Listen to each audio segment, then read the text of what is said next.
Hi guys, welcome back to our channel. তো চলো, আমি ঘুরতে গেছিলাম একটা জায়গায়। কোথায় গেছিলাম তোমাদের দেখাবো।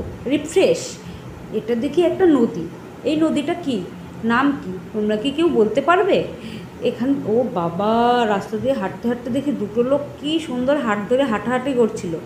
তো ওই দেখতে দেখতে আমি পৌঁছে গেলাম গোশালায়। গোমাতাদের যত্নআত্তি করার জন্য অনেক লোকই আছে, ওদের চান করাচ্ছিল। আমি সেই টাইমটায় গিয়েছিলাম। এখানে দেখো, গোশালাটা পুরো ঘুরে দেখাচ্ছি একটুখানি। ঘুরে দেখতে দেখতে চলে গেলাম আবার রাস্তা দিয়ে। রাস্তায় সুন্দর জোরো হাওয়া দিচ্ছে। ও বাবা, পাশেই দেখি সেই মন্দিরটা দেখা যাচ্ছে। চলো ওখানে যাওয়া যাক। ওখানে যাওয়ার জন্যই তো এসেছি। রাস্তা দিয়ে হাঁটতে হাঁটতে, টুকটুক করে হাঁটতে হাঁটতে যাচ্ছি। দেখি কোথায় যাওয়া যায়। ও মা, চলে আসলাম। এখানে এসে দেখি কি সুন্দর একটা রথ সাজিয়েছে। আমি তো ভুলেই গেছিলাম যে সেদিন ছিল উল্টো রথের দিন। এখানে কত ভিড়, কত লোক, ভর দুপুরবেলায়। তো তোমাদেরকে দেখাচ্ছি যে রথটা কীভাবে সাজায়। ওই যে ওই মন্দিরটা আগে দেখে নাও। তো ঠিক আছে, চলো।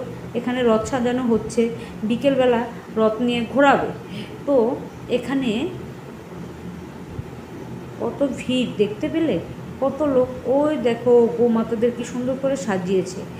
এখানে আস্তে আস্তে এটা সেই ইস্কনটা, এটার ভেতরে গিয়েছিলাম, কিন্তু কোনো ফোন অ্যালাউ নেই। কী করবো, আর তোমাদের দেখাতে পারলাম না।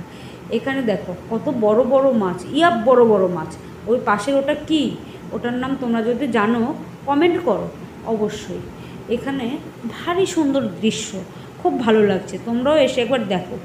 তো এখানে হাঁটাহাঁটি, ওখানে ভিড় জমেছে, কিসের ভিড় কি জানি। তো যাই দেখি। ও মা, এতই ছোট আমি, দেখতেই পেলাম না কিছু। কি আর করা যাবে, চলো আজ এইটুকুই। দেখা হচ্ছে নেক্সট কোনো ভিডিওতে। এর বেশি তো আর দেখাতে পারবো না ভেতরে কি হচ্ছে। ওখানে হয়তো নাম কীর্তন হচ্ছে। আজ এতটুকুই, চলো টাটা। দেখা হচ্ছে কাল।